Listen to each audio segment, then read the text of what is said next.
Welcome to the Dream Freedom Beauty Podcast. Hello, listeners. This week's episode features Bloom Post, who is a shaman with many plant allies. We talk about shamanism as an inclusive and expansive spiritual path. Bloom shares the difference between healing and curing and talks about whether we can have both. We dig into how to work with essences for doing accessible, gentle, transformational work.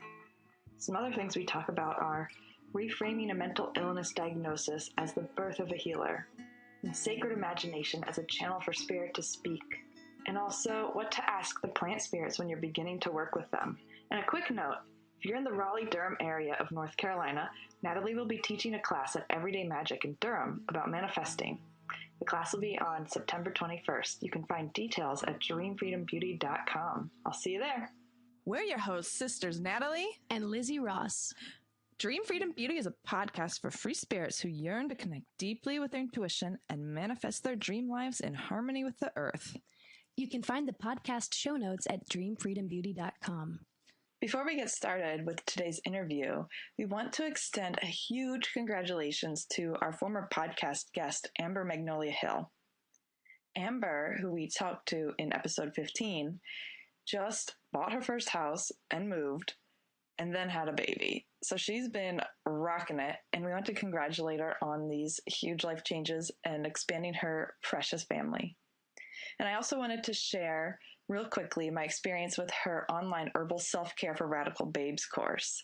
In this course, I learned about yoni steaming and making herbal oils for putting on your body for relaxing your nervous system. And the course was amazing. It was easy, straightforward, and immediately after watching it, I went outside and I picked some mugwort and put it in some oil, and I already have, from just watching this course in under an hour, I have my first body oils steeping in my tea cabinet, and I'm so excited to use them. And I just wanted to shout out that this course is awesome, and if you're wondering how to do this stuff, check out her course, and you can find out more at aquariandawn.com. Now for our show. Welcome to the show, Bloom. It's so awesome to have you here.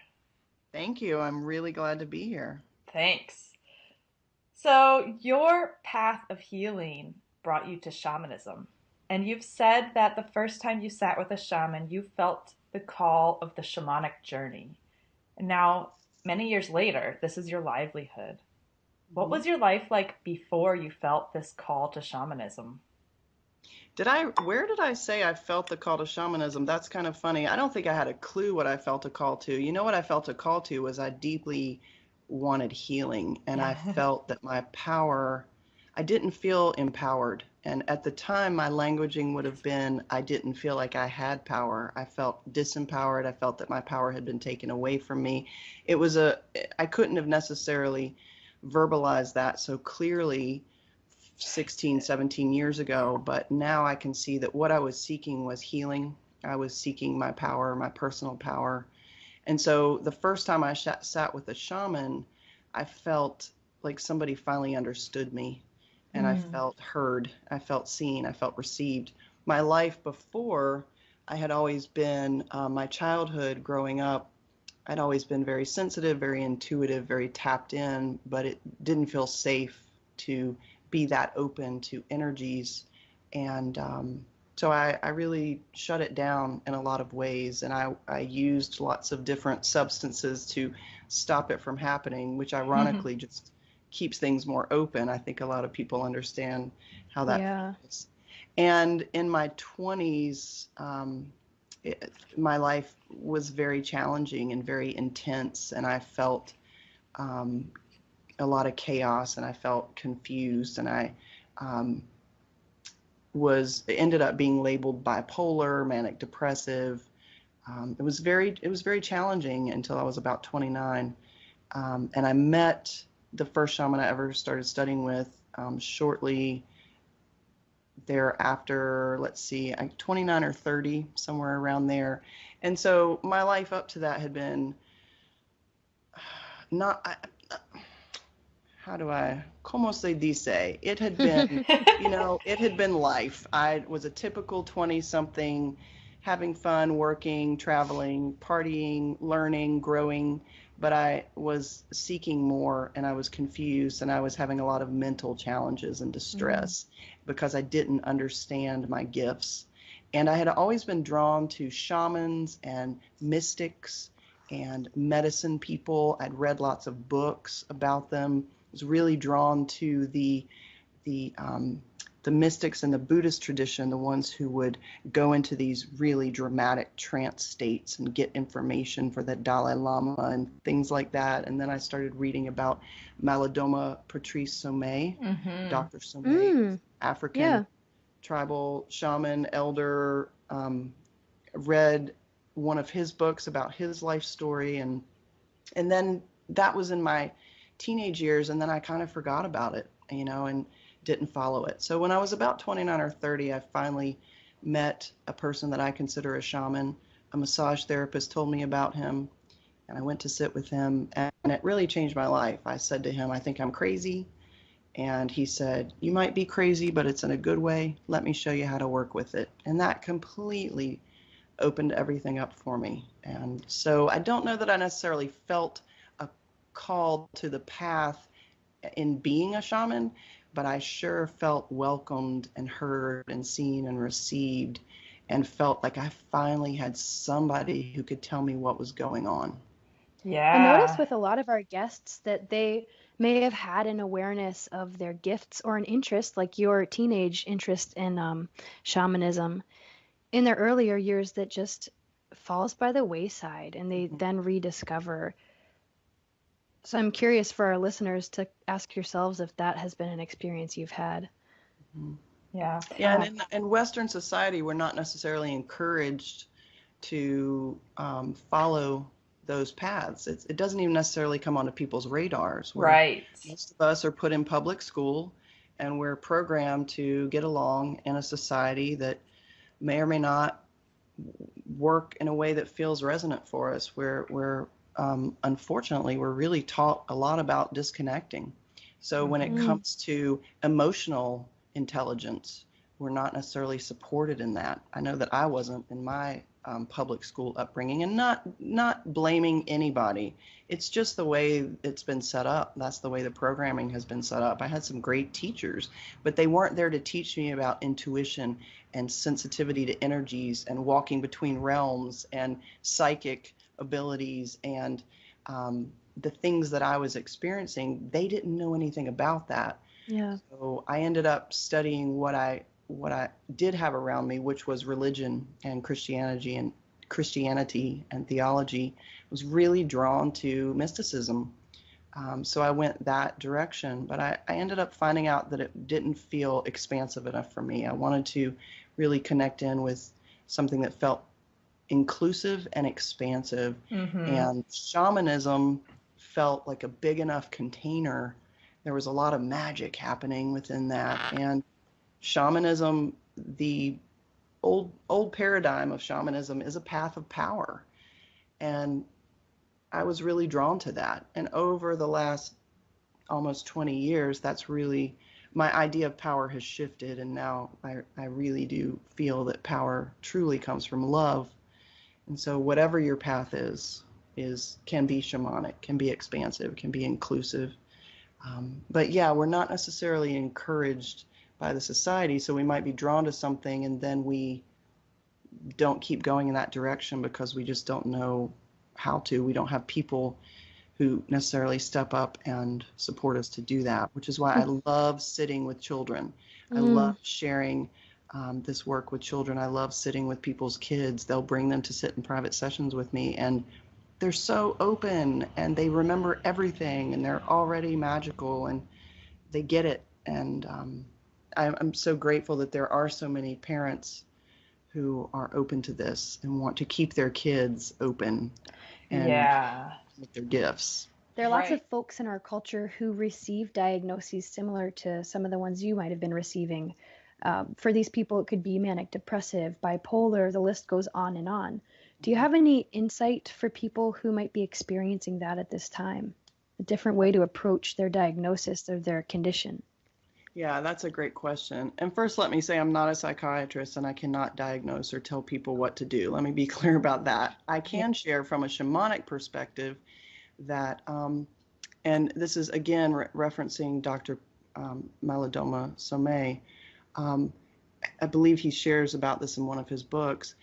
The shamanic aspect of mental illness is healers who are seeking to step into their gifts. It's the birth of a healer in our culture.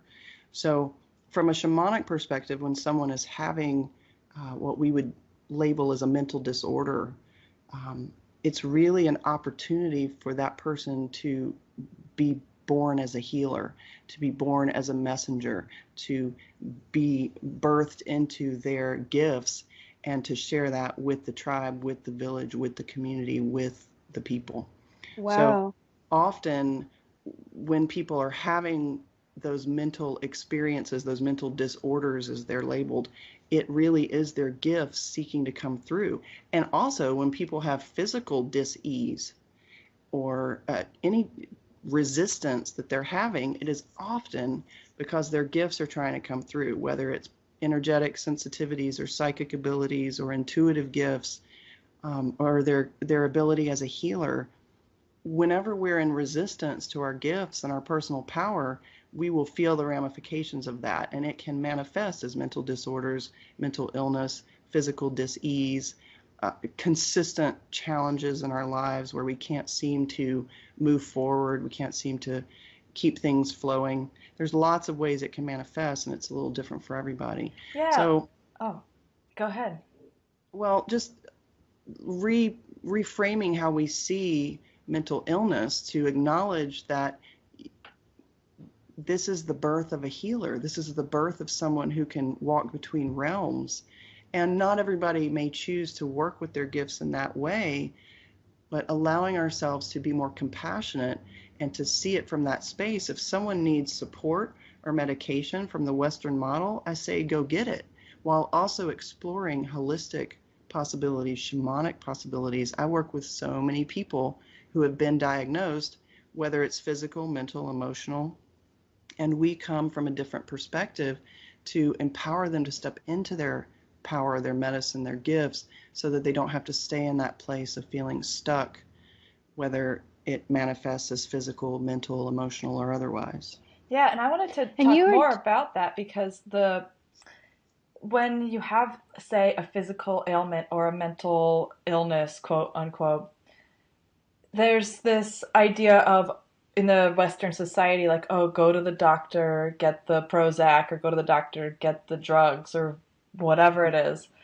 But then what does it take for true healing to happen? Like, and how can shamanic practices combine with those Western ones? And do we need the Western ones combined with the shamanic? Like, how does all that combine together in your view of stepping into your power and healing?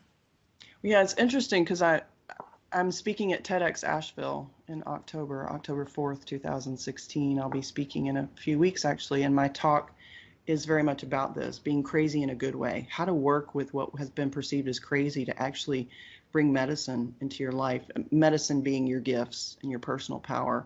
So I've been doing some research around this, and I might be getting my dates wrong, but I think it was between 2005, 2010, prescribed medication for mental disorders went up 400%. Wow. That's just, we need to start looking at this a little differently. Now, so does anyone know why? That's a whole other conversation. Let me try to answer the questions.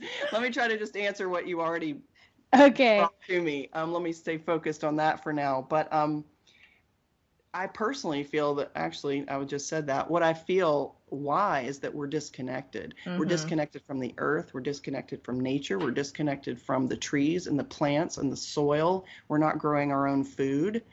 Some of us are, I am, but there's a disconnect from our natural selves, our natural state of being. And so I am a fan of Western medication if you are in crisis. Western medicine is crisis medicine. It's the best crisis medicine out there. If you are having a heart attack, don't call me to come shake and rattle over you. Go to the ER. You're having a crisis, you get crisis medicine. And I believe that we need to work with all the tools, including Western medicine, as well as all the holistic, the shamanic, the energetic, all of it. I believe that it's all part of good medicine for us. I don't poo-poo any of it. At the same time, I think there's a misconception that if we take an antidepressant, then we won't be unhappy anymore. And all we're doing is putting a Band-Aid over it. I have seen numerous experiences of people, say someone gets cancer, they go and they have the cancer removed, they're considered 100% physically healthy. That's great. And then a year later or 2 years later, it comes back. Why? Because the core emotional, spiritual, energetic reason that it manifested to begin with hasn't been dealt with.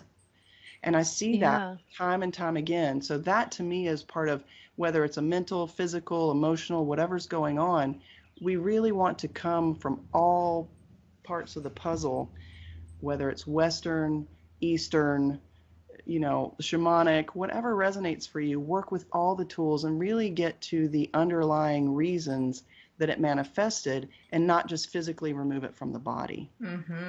Yeah. So the difference between a treatment and a cure. Yeah, because I've had people sit with me who, I remember sitting with someone who is going deaf, and she said, I want to be healed.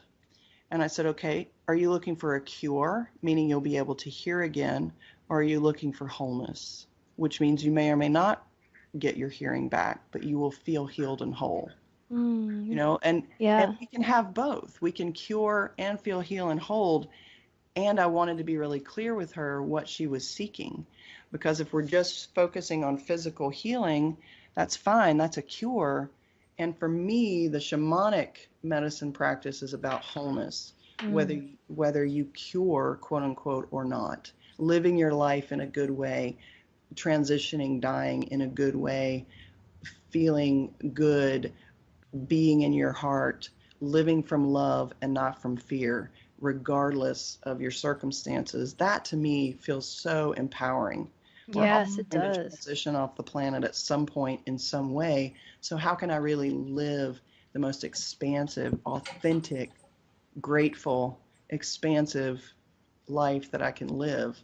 That doesn't always mean stuff gets cured. It's about wholeness. Yeah. Right. I love that perspective too, for our efforts and desires to manifest certain things in our lives, like rather than being hell bent on a certain thing happening, having the desire for wholeness is a really nice sort of open co-creation with the universe. Yeah, one of the big things for me in my practice at this point that has shifted, because I've been taught a lot of traditional practices, which are very much based on releasing and calling in. And I don't really resonate with that anymore. The way I work now is integration and embodiment, because we can't really let anything go. We're all one energy, we're all connected. We're all one energy.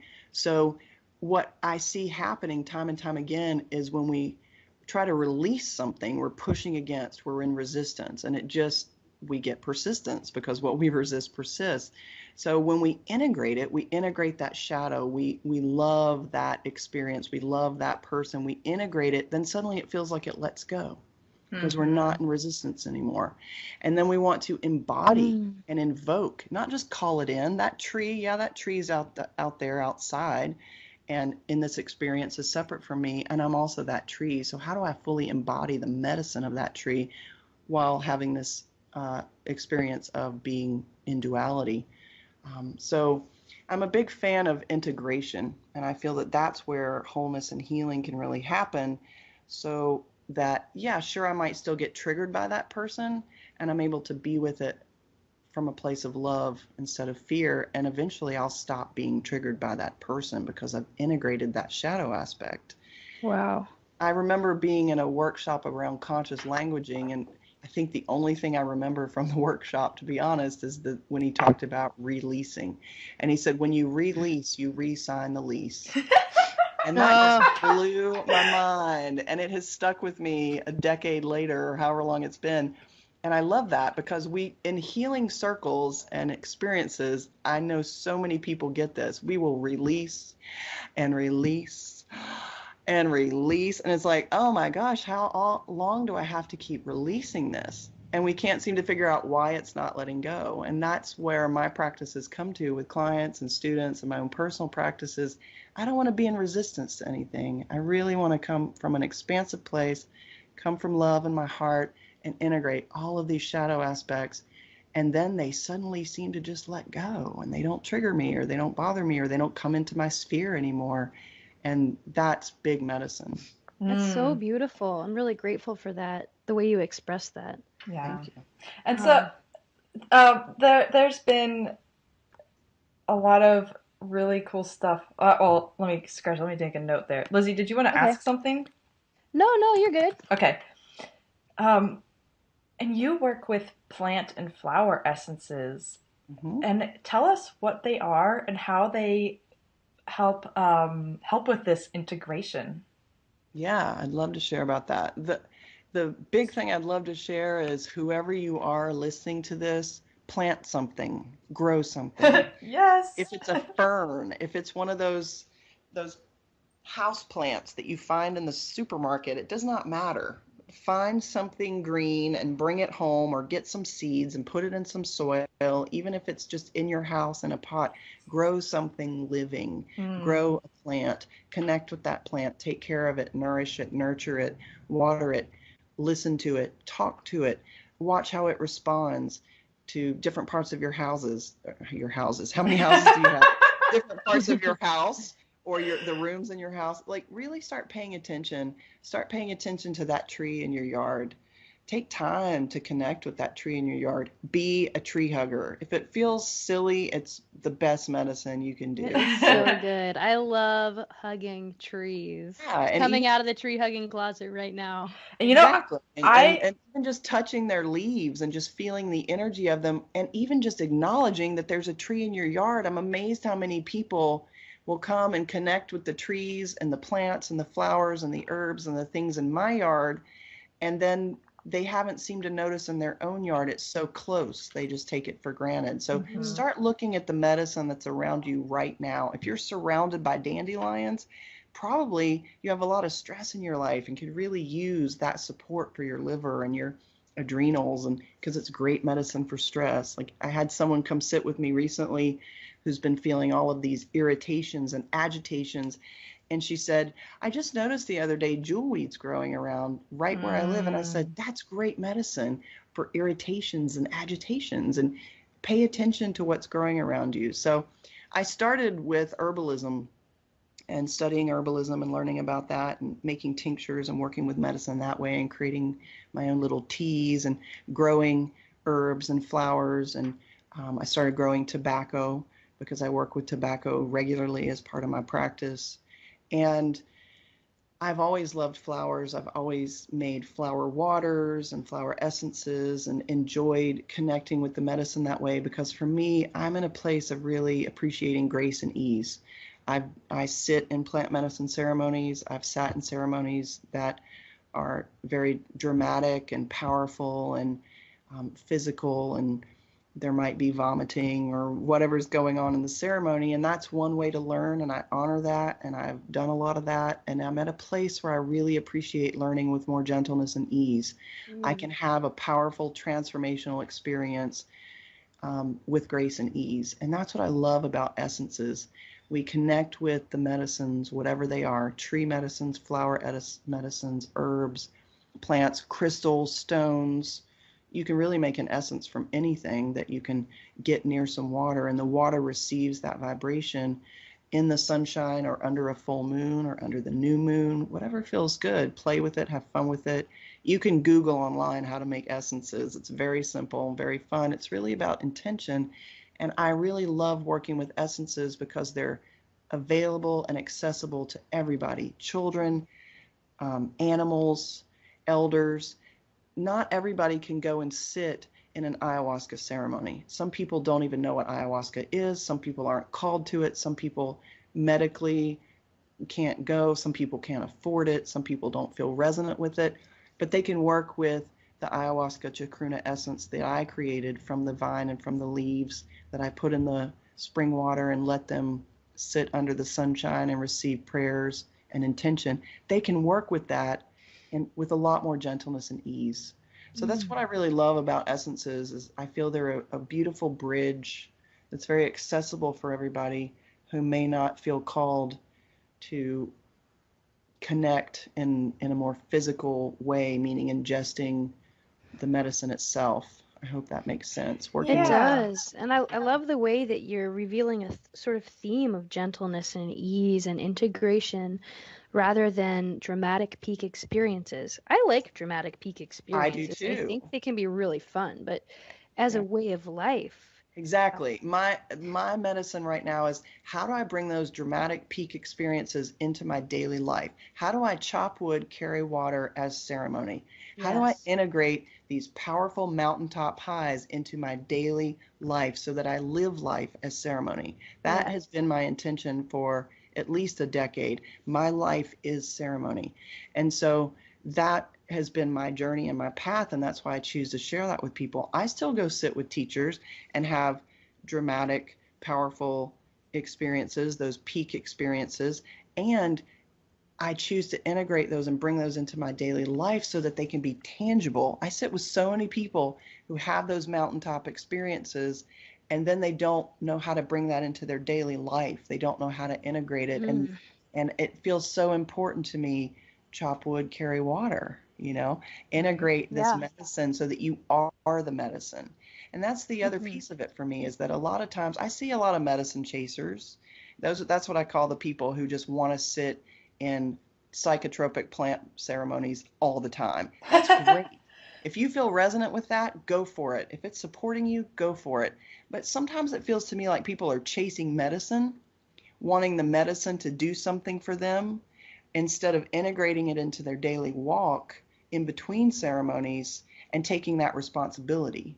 Mm, Anytime we're expecting something outside of us to do the work for us, we're a little confused. These are Mhm. tools. These are tools and medicines that are here to empower us to be in responsibility for our journey and our work, which means we have daily practices. You don't just jump from ceremony to ceremony and then go back to your regularly scheduled life in between and expect things to truly transform at a core level. man, Right. if I had a rattle, I would shake it right now. And giving, just chasing them is totally expecting the medicine to do the thing for you, is giving your power away at such a deep level of like, ooh, when you can make that shift of noticing you are the power and the medicine, like you said. hmm Yeah, Yeah, that's and I feel Living that it. happens with medications too. We were talking about right. medication earlier. Medication can be super supportive. I was on medication for 3 or 4 years after I was diagnosed.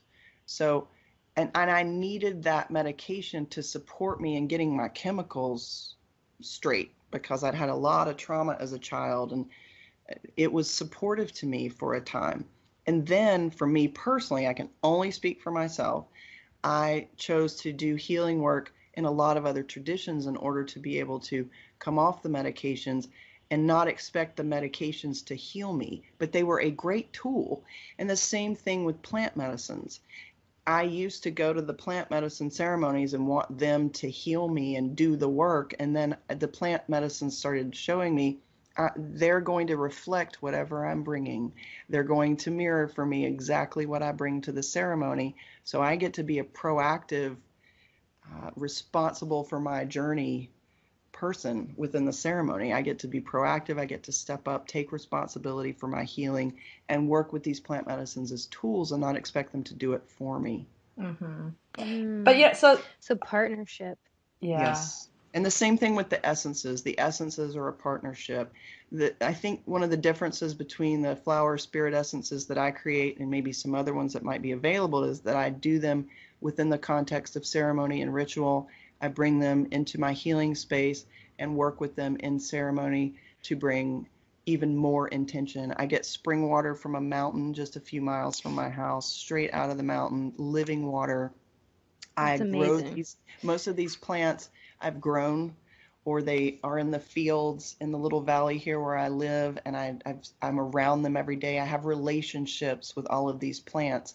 I also have a student who's an herbalist who's had a beautiful medicinal garden for 25 years, and she let me connect with her plants and find some more medicines there to make essences. And she has a really personal relationship with every one of these green beings that's growing.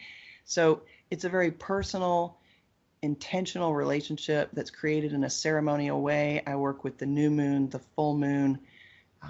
I work with guides, spirit guides, teachers in the realms. So there's a lot more to these essences than just putting a flower in some water and putting it under the sunshine for 4 to 6 hours. There's a lot of ceremony and intention that goes into these essences, and I'm receiving lots of wonderful feedback from people who are feeling that when they these essences. And as I said before, they're very accessible. You can ingest an essence 2 or 3 times a day for 30 days and be doing really consistent transformational medicine work and still go about your day and integrate it. And I love that. And yeah, I was just reading the Green Hope Farm flower essence book, just for fun the other day. And one thing that she said in there was that these essences and the plants have this knowledge, and they hold this pattern of, I guess we'll just say a pattern of energy that when you use them with your body, it's like they provide a template for your own body to resonate with and adjust to on this like clear template that can then create that healing in you that you're working with it. She called it like an electrical system, works with your electric.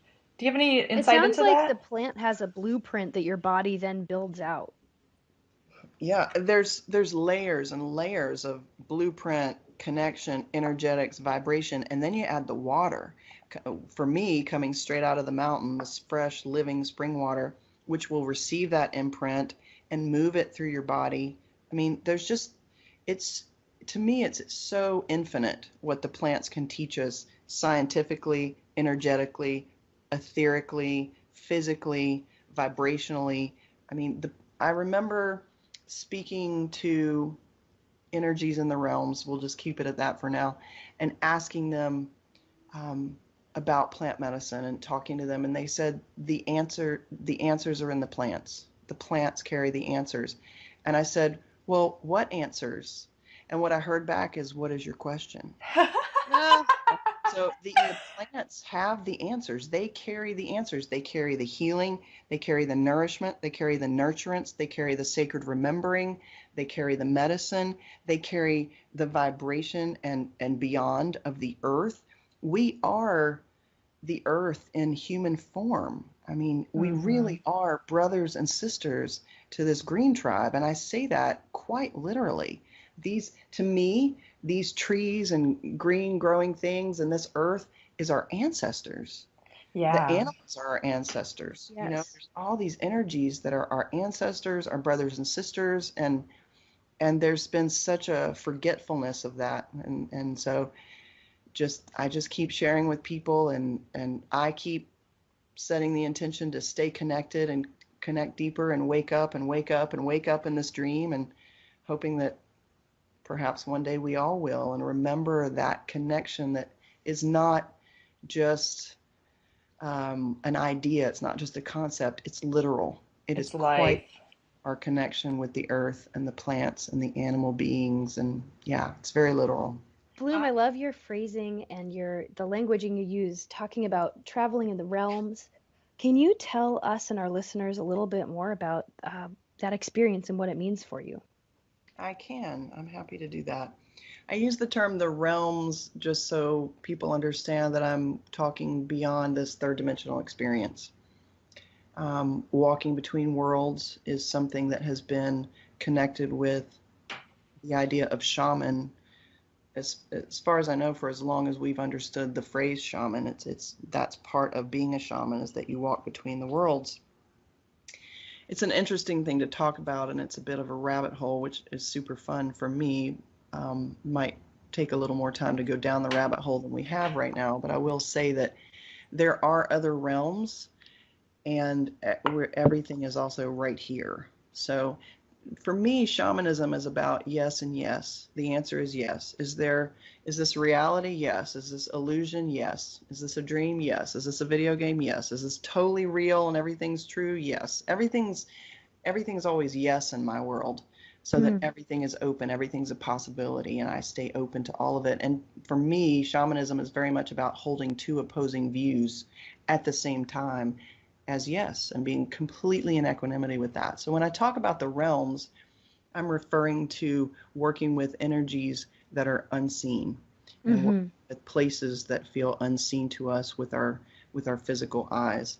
So in the realms, we can connect with plant spirits, plant spirit devas, animal totems, ancestors, star beings, ascended masters, teachers, guides, protectors, archangels, really whatever as far as your imagination can take you is as big as it is. I really feel spirit speaks to us through our sacred imagination.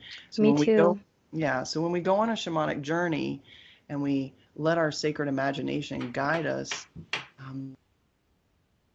that channel for spirit to speak in a way that we're really open to it. I'll often have people say to me, I feel like I'm making it up in my imagination. You sure are. All of this is made up. So go for it. Have fun with it.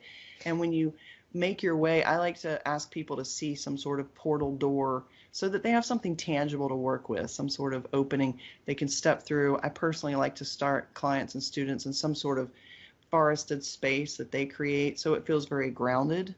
Whereas the ocean doesn't necessarily feel very grounded. People get really floaty, right? Yeah. Yeah. We step into this space to give us something tangible to work with. And this is part of making it very integratable, very usable, very tangible as a tool for your daily experience so that you can shamanic journey all the time. Stepping into that space, creating that forest space around you, and then seeing what shows up while also inviting in any energies you'd like to connect with, whether it's animal totems or ancestors or whatever feels resonant for you to start connecting with. Find out what they mean symbolically, what they have to say to you, what they want to show you. The more you do that and allow yourself to play with it, have fun, work with your sacred imagination in that way, the more open it gets, the more fluid it gets, the more you see and tap into the synchronicities and the quote unquote coincidences in your daily life. You start noticing the patterns of numbers that show up, or maybe you see the clock 11:11, 12:12, 1:11, 2:22, or you think about someone and they call you 30 minutes later. You start noticing that you're tapped in, that you're in a zone, you're in the flow. You start getting the messages more clearly because you're going into the realms and playing with your ability, opening up your ability to listen and to tap in. And then it can become a daily experience for you. I don't have to open up any kind of doorway and step into that space anymore to receive information, uploads, activations, attunements, healing, whatever I'm seeking. But I also practiced with it pretty much every single day for the last 16 years or something. So the more you do it, it's super fun, and the rest of your experience, life experience, waking experience will also open up and expand. Our energy body believes whatever we tell it. So people walk around on the planet unconsciously saying things to themselves like, I'm tired, I'm broke, I'm frustrated, I'm unlovable, I'm fat, I'm too skinny, I'm whatever. And we walk around writing those stories in our energy body, and we may not even be conscious of it. And so we get that affirmed to us all the time. So going into a shamanic journey, going into the realms and connecting in with a positive experience, our energy body believes it has happened. So it starts writing a new story, giving our physical body a new vibration. And that's what we start sending out to the planet. And so we start getting that affirmed. And then we start becoming more conscious of the loops that are going through our head and the programs that we're running, and we start making conscious decisions to write new stories and create different programs. I don't want to walk around on the planet going, I feel like poop, I feel like poop, I feel like poop. Yeah. And then have that affirmed to me all the time. And when I was younger, I walked around feeling crazy, and kept getting crazy affirmed, and I walked around feeling unhappy, and I kept getting that affirmed. And you know what I'm talking about. If you leave the house, you're late, you're frustrated, you're ticked off, and suddenly every light is red, people are pulling out in front of you, you can't find a place to park, right? But let's say you leave the house, you're in the flow, you're feeling good, all the lights are green, you're finding a place to park, you're in the zone. You know the difference. to And me, it could be the same exact experience, but your feeling of it can changes your personal experience of it so deeply. It's this amazing power we have and to, you're working the energy. You determine your energy and your experience. When you step out of the house in the flow, feeling good, determined to have the most amazing day ever, staying open, calm, receptive in your heart, you really do get the green lights. You really do find the parking spaces. You really do get the people showing up in your world who affirm that life is good. And when somebody shows up and says life is yucky, you're like, oh, you don't feel resonant. Okay, moving on. You don't have yeah. to spiral into some trigger around that person. You are co-creating your experience. You are writing your story. And the more we practice with that and play with that in the realms, the more we're able to consciously do that and truly manifest and create what we choose instead of being victims to our experience. Wow. And So so, just paying attention. Oh, go ahead, Natalie. yeah, has there been anything on your heart and mind lately? I really wanted to ask you this, and I don't know why, but it's Mhm. what came up. But has there been anything lately with regards to trends in the energy of the collective consciousness with this kind of stuff lately? Yeah, you know what's been on my mind a lot and on my heart as we're watching what's happening with the pipeline coming through the sacred native lands, and we're watching Donald Trump be a presidential candidate, and we're watching things that feel really fear-based and insane in the media. And I see that and I realize that there's so much focus on fear and Mm-hmm. drama. Lots of focus on drama within the media and newspapers, magazines, TV, radio, even entertainment. There's not an interesting movie unless there's drama in it. We love drama. We love Mm-hmm. drama. And I, I feel it's really important to be aware that we can create drama all by ourselves with nobody else around. And until we start healing our own post-traumatic stress disorder and step out of that addiction to drama in an individual way, we will continue to see it mirrored in the collective. And that to me feels like a really core place to heal our own individual post-traumatic stress disorder, which being born on the planet is fairly intense. So Mm-hmm. Yeah. come onto the planet with PTSD, even if it's a smooth transition and you have a wonderful birth, it's pretty intense. Oh, yeah. So really acknowledging and recognizing where we have carry PTSD, even though we may not have been diagnosed, but it might even be subtle, and being conscious of where we create drama. I'll give you a personal example. I don't know why it always happens in the shower, but for some reason I'll be in the shower, I'm in a good mood, I'm washing my hair or whatever, and suddenly I think about something that annoys me or triggers me, and I start having a conversation with that person who isn't even there, obviously. Mm-hmm. And I'm saying all the stuff that I could have said the other day, but I didn't. And I'm like thinking, well, you so and so, you don't even know, and blah, blah. And I'll just start laughing. And I'm right there by myself creating drama. I'm Totally. creating drama. I've And experienced so the same thing. we all do it. We all do it. So being aware of our own personal addiction, attachment to drama, and stopping that program, stepping out of the drama, because drama is victimhood, and victimhood is so subtle within us. It's so subtle. Sometimes it's not so subtle, but for those who are really walking their walk and choosing to heal, it can get really subtle as you refine your healing and refine your medicine path. So for me, that feels really on my heart lately, just to stay in consciousness and awareness of any place where I'm creating drama and where I get to heal any shadow PTSD and choosing differently. So if I find myself going into that negative space, I immediately feel in my body that that doesn't feel good. And I will say out loud, wow, that doesn't feel good. And I will immediately shift. And the way I choose to shift is I start focusing on what does feel good. And I start real simple. I love my bathtub. I love my shower. I love my house. I love the roses in my healing room. I love the mountains. I love the beautiful sunshine today. I love the garden that's growing. I love the healthy food in my refrigerator. I love that I have a car. It gets great gas mileage. Like, I'll focus on anything. That's awesome. Yeah, and those Anything. things that Keep it really simple. make you feel good, that's the stuff that works. And it gets you in gratitude and appreciation. And so keep it simple. Don't try to be in appreciation of all the stuff on the planet. Just focus right around where you are. Wow, I love that picture on my wall. It's so pretty. That's why I hung it there.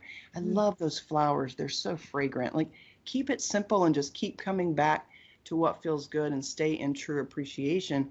So that's what's really been on my heart, is seeing all the drama in the world, and how can I feed the love? How can I feed the compassion and the healing and not have any shadow energy where I am also creating drama? Mm-hmm. And you know, this has been such a fun interview because you'll be speaking and I'm like, oh, I want to ask this question. Then you just answer it immediately. It's so funny. Same here. And that's so, how spirit works. I know, we're all hanging out in the spirit realms.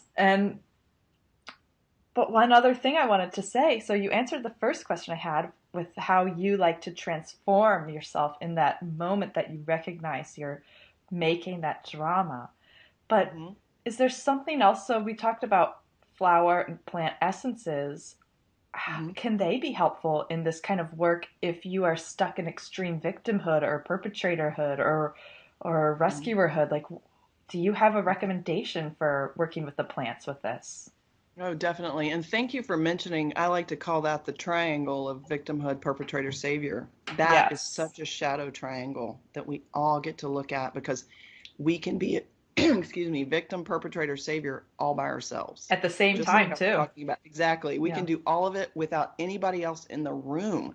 We can create our own drama in our mind. So I really appreciate that you mentioned that lovely little triangle, that when we have consciousness that we're in one of those places, that's when we can create some deep shifts. And especially for the Western culture, the mind, it's shifting the mind stuff, the mental stuff is so important. And yes, working with tinctures, essences, herbs, teas, even growing things, connecting with the earth, however you want to do that, growing a plant, connecting with the trees, just sitting down on the earth, take off your shoes, take off your socks. I know that seems kind of common sense to a lot of people, but I'm amazed how many people feel uncomfortable to take off their shoes before they come in my house, and then they'll still leave their socks on. I love to be barefooted. I've gotten kicked out of so many grocery stores for being barefooted. Barefoot plume. Barefooted, and even in the winter, I will put on socks with flip-flops because I just don't want to disconnect physically like that from the earth. You know what? Me too. I'm glad I'm not the only one. So important. So any way that we can reconnect with the earth, and working with essences and working with herbs, even just picking up a bouquet of flowers at the store to do that self-care is healing. But if you really want to dive in deeper, work with essences and ingest them, work with tinctures and medicines and see how they can support you. Set your intention with the medicine before you ingest it. What I love about essences and plant spirit medicine is that you can work with plants, trees, herbs, flowers that may not be the medicine that you would work with in a physical way. So for example, holy basil, tulsi, or in India, tulsi, which is how I was introduced to the plant, was in India, and Mataji said, tulsi, tulsi. She didn't speak any English, but she knew tulsi. So she introduced me to holy basil there. And holy basil is not necessarily used for burns or, PTSD, but holy basil is one of my totems. So even though it's a beautiful medicine for general support and immune support and all of these things in a physical way, I can call in holy basil for anything, for protection, for prosperity, for manifestation, for PTSD, for you name it, because it's a totem that I have such a connection with her and such a relationship with her that she can help me with anything. And that's what I love about plant spirit medicine, is that you can transcend what they would be used for physically and work with them in every possible way. So I can work with, let's say, a rose. A lot of people know rose medicine, and we think of it as being really heart medicine, love medicine. They have those beautiful thorns for healthy boundaries and the beautiful fragrance and aroma. So you might work with rose medicine in a physical way to really support your heart and love and beloved energy and the sacredness of that. But you could work with a rose essence and set your intention with it for something completely different and still work with that medicine to receive all of what it brings physically as well as energetically and shamanically and spiritually.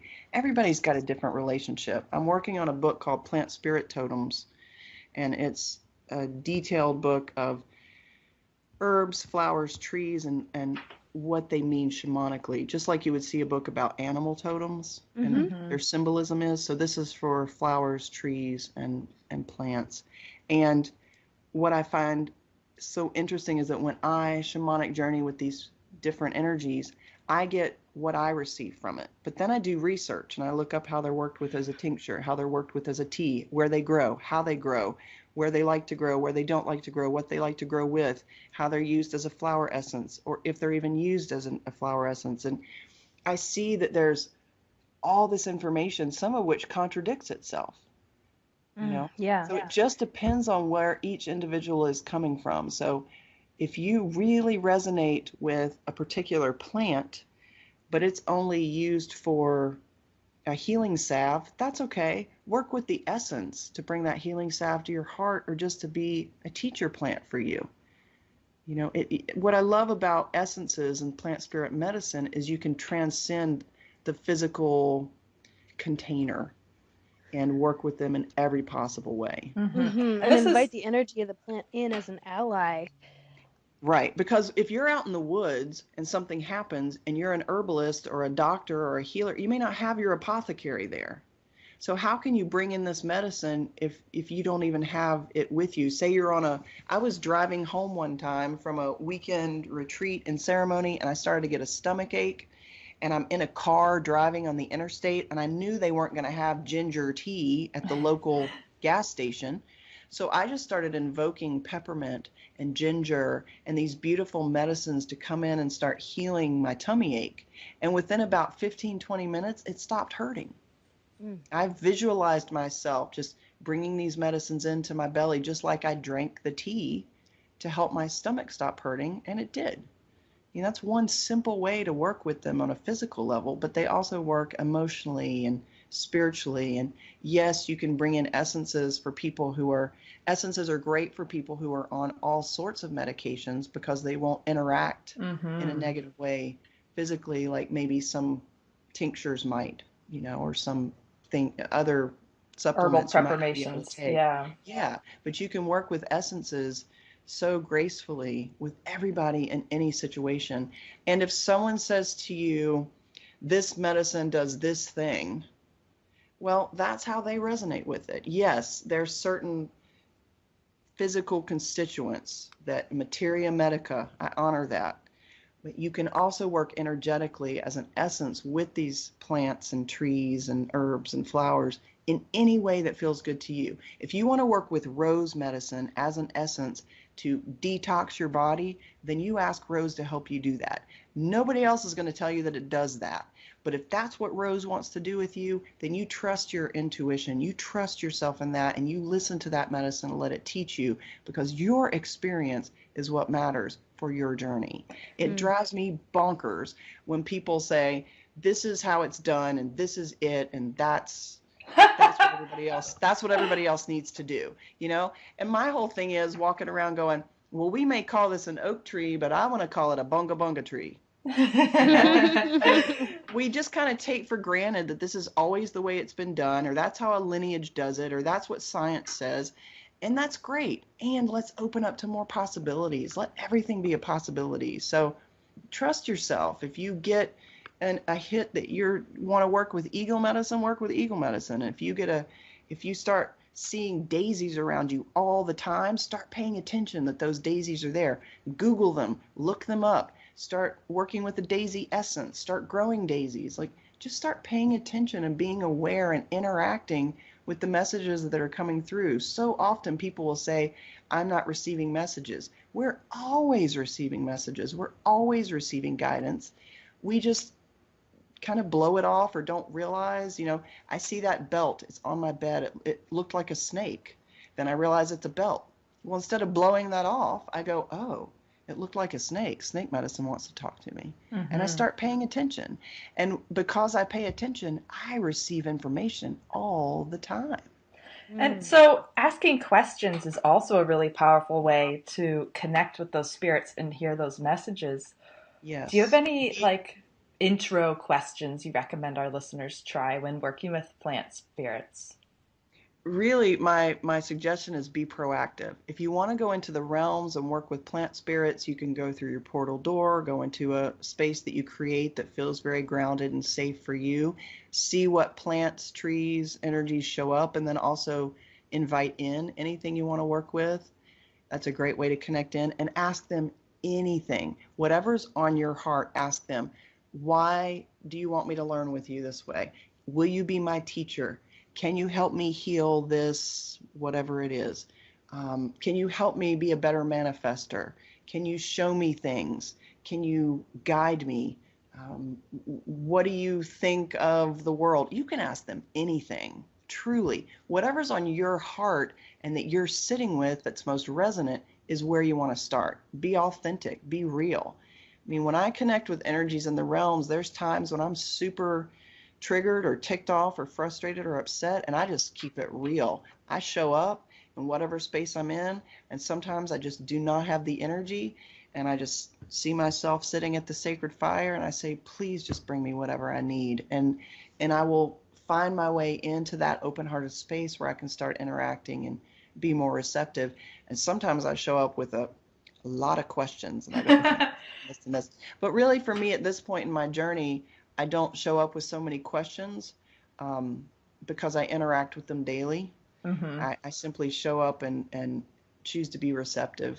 But yeah, any question that feels good, you can even ask. It might sound silly, but truly anything is open and available and spiritual. If you need a new car, go connect with your guides, plant guides and otherwise, and say, empower me to really bring in the manifestation and the funds and the support to buy a new car so that I can get to my job and get to the places I need to go.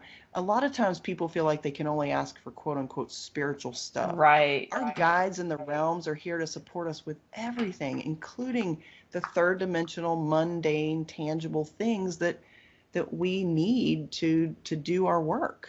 Yeah. Exactly. And it's so funny. I've been teaching just sort of manifesting 101 lately, and it's like, okay, yeah, the spiritual, you can get all the spiritual stuff, but like, why not make your life so much easier and welcome some of that wealth into your divine feminine or masculine world and play with it and empower yourself in this way. Like like that integration you're speaking of, like our physical objects in this world and our needs, like our cars and our food and our bills, integrate them and love them and get those funds and manifest it. And like, yeah, I just love that because there's a lot of old programming that right. we've uploaded and been born into around in order to be spiritual, you need to live in poverty. There's that whole starving artist program that a lot of people are still running. Poor farmer. Mm-hmm. Exactly. Mm-hmm. Those are old paradigm programs that don't resonate. And I'm telling you right now, the rich people, the politicians, the people who are cutting down our forests and buying up everything, like they're not running those programs. So why are we as spiritual healing beings saying, well, I need to stay spiritual and can't have all that stuff? I'd like to have all of those finances and go buy up all those forests to save them. Yes. Yeah, me too. Yes. I'd like to have the wealth and the financial funds from all of these beautiful enlightened beings that we go buy up these spaces to actually open them up and gift them to the planet. Yes, I've had that dream. I love that dream. That's been my dream since I was a kid. That's like so awesome. So I hear you. We have this idea of this is spiritual and that isn't, and that's just an old program. And the sooner we start recognizing things are programs and stories that we're writing just because we think we're supposed to, the sooner we can step out of those programs and start activating new programs and stories that actually feel good and abundant and supportive and empowering for everybody. A lot of times we have a program that it's selfish to take care of yourself. You need to think about everybody else first. And all my beautiful empaths love to do that. And then they're exhausted and then they're drained and they jump out of the boat to help somebody else not drown, and everybody drowns. So it's vital that we take care of ourselves first. As a healer, as a teacher, as a shamanic practitioner, I must do my self-care, have healthy boundaries around my work and my personal life. And I sit with someone every month and receive support. I go and sit with teachers and train and learn and push my boundaries. I do my personal practice. I must take care of myself first. And then I stay in the boat. And when someone says to me, I'm out here in the water, I say, I'm right here in the boat. I will show you how to get in the boat, but I'm not going to jump out of the boat to try to save you. And there's this old program that it's selfish to take care of yourself first. And that I don't agree with that. I don't believe in that. I truly feel that it's vital to take care of yourself first. Plant medicine, essences are a great way to do that. Eating close to the earth, eat green beings, eat the plants, let food be medicine. Take a moment. You may not be into shamanic things, so whatever your practices are, yoga, meditation, taking a walk, going for a run, riding your bike, being in the woods, as far as I'm concerned, it's all shamanic. So do the self-care, take care of yourself in order to empower others instead of trying to fix others or help others. We really start with ourselves. Yeah, and that victim, rescuer, perpetrator triangle we were talking about earlier loves to masquerade as saving someone. Yeah, and we're often I think we get a little confused about our ego. Everybody keeps trying to kill their ego, and if you kill your ego, how will you even have the wherewithal to get up in the morning? Let's work with the ego, and integrate. the ego will often say, you're being selfish. You shouldn't do that for yourself. You need to take care of everybody else. Your ego may talk a little differently than mine, but that is the ego keeping us small, and we get to say, I love you, ego. I need to take care of me. I've learned over the years throughout my personal journey of holding space for people when I need to turn off my phone, when I need to leave those emails for the next day.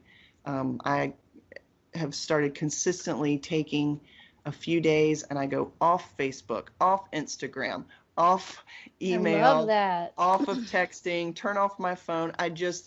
It's important for me to step away from the social media, the noise, the inundated energies, and just self-care. And even whether I'm doing my own personal ceremonies or not, I'm just taking personal time. And I also do that through gardening and making flower essences. And honestly, if there's anything I would love for people who hear this to receive, it's do what you love. Even if you're in a crappy job that you want to get out of, start focusing on what you love and do that and see how that shifts things. Because either your job will get better and you'll find a way to love your job, or you'll end up finding a new job. When we focus on what we love, I didn't mean to start a flower spirit essences business. I just love plants. I love flowers. I love creating medicine and magic and alchemy and, being a little alchemist, magician, witch, shamanist, all of that, in my sacred space, creating these beautiful medicines. I love sharing them with people, and people resonated so much that I thought, well, okay, sure, I'll sell them if you want to buy them. And then I loved creating beautiful labels for them, and I love creating special blends for people, and I love what I do, so that even when I'm doing the work part, the emails and going to the post office, it doesn't feel like work. Beautiful. Just focused on what I love. That is beautiful. So that feels really important. And one thing is, who most wants you to have your needs met and to be able to defend when necessary, but also nurture and care for the earth, the plants. And so the asking their essences for that support is like totally on point, if that's what Yeah, you feel I feel like resonating the with. best way to remember and integrate is to bring them in as an ally, as a friend, talk to them, grow them, ingest them, eat them, work with them as essences, listen to them, ask them to be your teachers, honor them, respect them. You know, you wouldn't walk by a friend who's sitting on your couch and just completely ignore them every day. You would say Mm-hmm. hello. And the plants are just as vibrant and alive and maybe a lot smarter than your friend sitting on the couch. Who knows? So, They Yeah. have so the answers after all. yeah, just take time to pay attention and say hello. Like when I moved into the home that I'm living in now, I actually went around the land and spoke to the trees and the what people would call weeds and the shrubs and the bushes and the green things and connected in, and I gave gifts. I gave tobacco and I put crystals in certain places just for the fairy energies and to just say hello and I continue to get to know this land more and more. And I'll have students walk around and tell me something they saw that I didn't realize was there. And goldenrod just started sprouting up in the woods at the top of the hill at the top of my land. And I didn't know goldenrod was up there until I saw this bright yellow. And there's always new surprises. And the plants have the answers. And whatever your question is, the plants have the answers. So however you resonate to connect in with them, do it. Have fun, enjoy it. Don't turn it into a job or an I have to or I don't have time to. Of course you have time to. All you have to do is say hello, beautiful tree. There you go. Exactly. You've They are started, you know? listening. They are Exactly. listening. Exactly. So Bloom, what are the ways in which people can work with you? How do you invite them in to this space that you've created, and what benefits do you bring them? And then where can they find you? Well, they can find me. Probably the best place to start is through my website, which is bloompost.com. That's my name, BLOOMPOST.com. I have resources there. The spirit essences that I create are available on the website. They're all plants that are my buddies. I took pictures of them. Those are my photos. Those are the actual plants that you're receiving the medicine from, which I just love. It's such a personal experience. That's awesome. There are recordings on the website that are free that people can listen to, interviews, and also shamanic journeys available that they can listen to and follow along. Those are free. My book is for sale on the website. My first book, Shaman's Toolbox, Practical Tools for Powerful Transformation, which shares a little bit more about my story and how I started connecting in when I first started walking an intentional shamanic path, while also giving tools for people connecting with animal guides, plant totems, past life work, energetic protection, that kind of thing. And my new book, Plant Spirit Totems, will be published depending on how quickly I get it written. I'm not going to rush the process, but hopefully sometime this winter, late 2016 or 2017. And you can also find my professional page on Facebook, which is Bloom Post on Facebook, and you can keep up with me there and send an email or send me a message on Facebook. I live outside of Asheville, so if anybody is in the area, I regularly share cacao ceremonies. I share private sessions, healing sessions. I have a mentorship program where people sit with me once a month for a year. They commit to a year-long mentorship, and within that mentorship, they receive 3 transmission/initiations as part of that process. And I also have a 4-month shamanic training that is starting again January 2017. Got a few spaces open in our Sunday group. We meet once a month. The shamanic training that begins in January 2017 is an in-person training. I do have people flying in from other states, but you have to be here physically once a month to do that. The mentorship program can be done over the phone or over Skype. I do prefer to do transmissions in person, but we can do them distance. That's a possibility. Private healing sessions are about 75 minutes and can also be done over the phone or over Skype if someone's not in the area to sit with me personally.